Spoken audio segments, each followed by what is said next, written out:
अक्षय कुमार की केसरी 2 का box office collection तो धीमा है, मगर इससे जुड़ा विवाद रफ्तार पकड़ता नजर आ रहा है। फिल्म में कुछ ऐतिहासिक तथ्यों को तोड़ मरोड़ कर दिखाए जाने की चर्चा सोशल मीडिया पर चल रही है। तमाम समीक्षकों ने भी रिव्यू में इस बात का जिक्र किया। अब करण जौहर की कंपनी से इस पर जवाब आया है। धर्मा प्रोडक्शंस के क्रिएटिव हेड सोमेन मिश्रा ने एक भनभनाता हुआ ट्वीट किया। इसमें उन्होंने केसरी 2 में इतिहास के साथ छेड़खानी की टिप्पणी करने वालों और आलोचकों को फिलिस्तीन्स कह डाला, मगर यहाँ उन्होंने श्लेष अलंकार का इस्तेमाल किया है। एक तीर से दो निशाने। क्या है पूरा मसला, आइए विस्तार से समझते हैं। दरअसल केसरी 2 की पूरी मार्केटिंग इतिहास की अनसुनी दास्तां बताकर की गई, मगर जब फिल्म आई तो शुरुआत में ही ये लिखकर आता है कि वैसे तो ये फिल्म असल घटनाओं से प्रेरित है, मगर पूरी तरह से वर्क ऑफ फिक्शन है, क्योंकि फिल्म में जो कुछ दिखाया गया है वो घटनाएं असल में वैसे घटित नहीं हुई थी।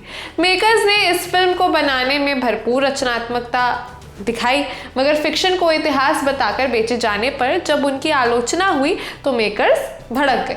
इन्हीं आलोचनाओं के जवाब में धर्मा प्रोडक्शंस के क्रिएटिव हेड सोमेन मिश्रा ने एक पोस्ट लिखी। उन्होंने फिल्म के डायरेक्टर करण सिंह त्यागी का बॉलीवुड हंगामा को दिए इंटरव्यू की एक क्लिप को शेयर किया। इसमें त्यागी बता रहे हैं कि उनकी फिल्म हिस्ट्री और फिक्शन का मेल है। त्यागी ने iconic screen writer Aaron Sorkin की मिसाल भी देते हुए बात की। उन्होंने इस इंटरव्यू में कहा, स्क्रीन राइटिंग के मेरे हीरो आरोन सॉर्किन ने एक बार कहा था कि असल जिंदगी पर आधारित फिल्में तस्वीरों की तरह नहीं होती, वो पेंटिंग्स की तरह है। पेंटिंग में अपने आइडिया को नाटकीयता से प्रस्तुत करने की गुंजाइश होती है, बस यही मैंने भी किया। इस इंटरव्यू में करण सिंह त्यागी ने बताया कि वो शंकरन नायर की कहानी किस तरह से दिखाना चाहते हैं। इसी इंटरव्यू में वो आगे कहते हैं, मैं शंकरन नायर की कहानी को ज़्यादा से ज़्यादा लोगों तक पहुंचाना चाहता था। उनके परिवार और मेरे को राइटर्स के सपोर्ट से मैं उस शख्स की कहानी कह सका जो ब्रितानी हुकूमत के हिमायती से कट्टर देशभक्त बन गए, जिन्होंने कानून की ताकत का इस्तेमाल एक पूरे साम्राज्य को चुनौती देने के लिए किया। करण सिंह त्यागी के इस इंटरव्यू का वीडियो शेयर करते हुए सोमेन मिश्रा ने हैशटैग लिखा मास्टर क्लास फॉर फिलिस्तीन्स, साथ ही लिखा IYK। इसके मायने हैं if you know you know, यानी जिन्हें पता है उन्हें पता है। यहाँ सोमेन ने जिस फिलिस्तीन शब्द का इस्तेमाल किया है उसके दो मायने हैं। अव्वल एक अंग्रेजी शब्द है जिसका मतलब होता है अशिक्षित। 18 अप्रैल को रिलीज हुई केसरी 2 1919 में हुए जलियांवाला बाग नरसंहार की कहानी पर आधारित है।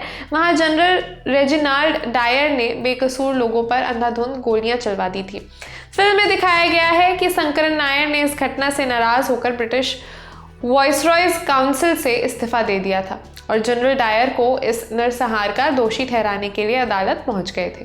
फिल्म में यह भी दिखाया गया है कि वो ये केस जीत भी गए, मगर असलियत इससे कुछ अलग है। शंकरन नायर जलियांवाला बाग नरसंहार के बाद कोर्ट नहीं गए थे, उन्होंने सिर्फ ब्रिटिश वाइसरॉय काउंसिल से इस्तीफा दिया था। इस घटना के 3 साल बाद यानी कि 1922 में उन्होंने एक किताब लिखी, गांधी एंड एनार्की। इस किताब के एक चैप्टर में उन्होंने जलियांवाला बाग नरसंहार के बारे में बात की। उन्होंने इस घटना की निंदा की और इसका दोषी पंजाब के तत्कालीन गवर्नर यानी कि माइकल ओ डायर को बताया। इसके बाद माइकल ओ डायर ने लंदन के कोर्ट में शंकरन नायर पर लाइबल का केस कर दिया। लाइबल केस तब किया जाता है जब किसी के लिखे से किसी व्यक्ति की प्रतिष्ठा को नुकसान पहुंचता है। माइकल ओ डायर की मांग थी कि शंकरन नायर अपने किताब से उनके खिलाफ लिखी हुई बातें हटाए और माफी मांगे, मगर शंकरन नायर ने उनकी मांगे मानने से इनकार कर दिया। वो लंदन गए और ये केस लड़ा। ये केस रिकॉर्ड 5 हफ्तों तक चला, जिसमें शंकरन नायर को हार का सामना करना पड़ा।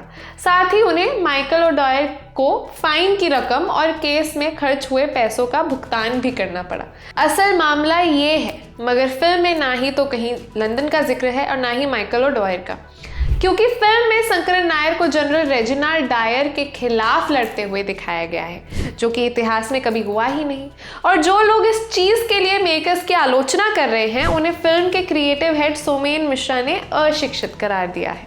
ये जानकारी आपके लिए जुटाई थी मेरी साथी अंकिता ने। मैं खुशी, आप देख रहे हैं रन टॉप सिनेमा। शुक्रिया।